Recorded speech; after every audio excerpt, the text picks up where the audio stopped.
So ito isa sa madiin na highway to dito sa Lemon. So mamaya vlog natin. Ayun, kita niyo yung mga tindigan yan. Ito sinasabon pa. Mamaya natin ito ba-vlog pagkatapos.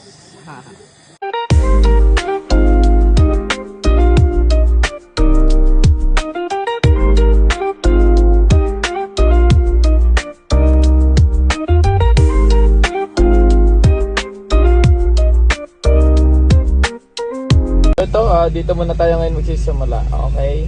Manobela, carbon talaga. GR steering wheel with the carbon fiber parts. Shift knob niya, GR din na carbon fiber.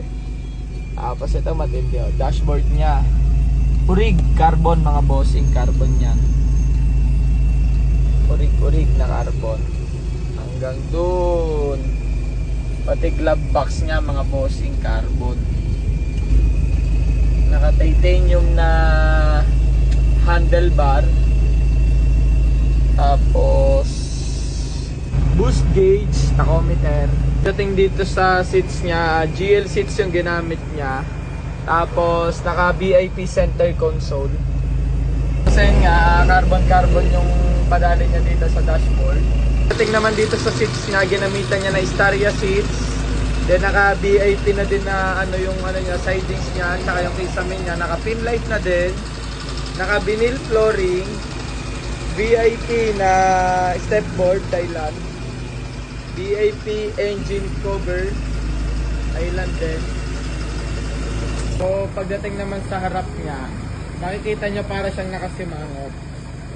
Ayan, kasi naka-extended hood siya na steel. Naka-chrome grille, sonar version 2 na headlight, JDM fog light na white. So may available tayo niyan sa shop. Tapos chrome grills, naka-FMIC na rin siya mga bossing. Tapos tourer type na side mirror. RPF1 na mags na naka-semi-slick tires, diba? May nagano katindi yan. Pagdating sa salamin niya, kasi ibang model yung salamin niya, parang jealousy type. So naglagay siya dito na super grandia na privacy glass, 3 pieces. Ito original niya. Pagdating sa likod niya, so ginamitan niya na extended rear bumper, tapos LED tail lights, JDM spoiler and spada, short spada. So naka-chrome na rin pala siya, mga handle, door handle. Tapos ayan nga mga bossing, RPF1 slick tires yung gamit niya.